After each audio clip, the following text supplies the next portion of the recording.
New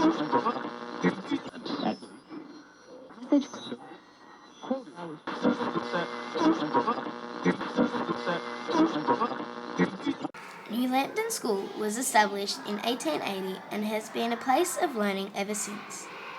That is, except for a couple of years during World War II when something very unusual happened. This project began when History Club uncovered an unusual photo in the school archives, which led us on a mysterious hunt. The hunt led us to uncover 4 very interesting stories about our school, our town, the kids that came here during the war, and of course the RAAF. And this is the photo that started it all. Ladies and gentlemen, the Prime Minister. Men and women of Australia, we are at war with Japan. That has happened because in the first instance, Japanese naval and air forces launched an unprovoked attack on British and United States territory. Because our vital interests are imperilled. When the RAAF decided they need a wartime radar monitoring base, they took over New Lambton Public School. While researching it, we learned a lot about the war, and in particular, Newcastle. Japan entered the war in 1942. Suddenly, Newcastle was a target because we had coal and steel as well as a huge shipping port. Close by, there were ammunition factories and other industries which were important to the war effort. The main defense against Japanese bombers were the radar stations. These stations detected planes and would phone the details to the radar tracking coordinator here at the school. Those people are in this room. This is the room in the photo.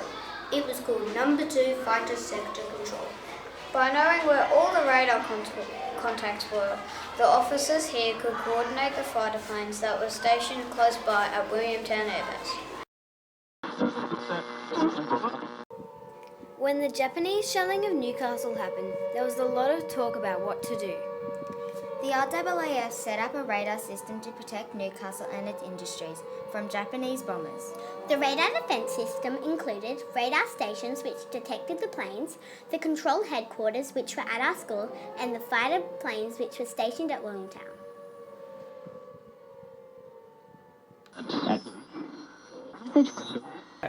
The heroes of this particular story, though, are the kids. We learnt their story from old photos and newspaper stories, but most importantly, we invited some ex-students who were here at the time to tell their tale.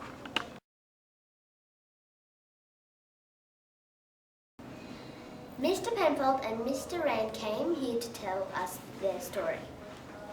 They were very young when the war started. One Christmas they came back and found that they had to go to other schools.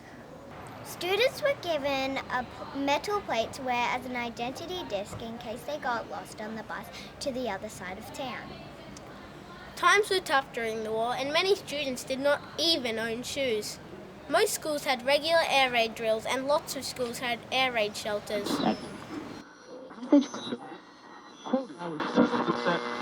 So, what of the secret room? Well, here it is today. We call it our junior hall.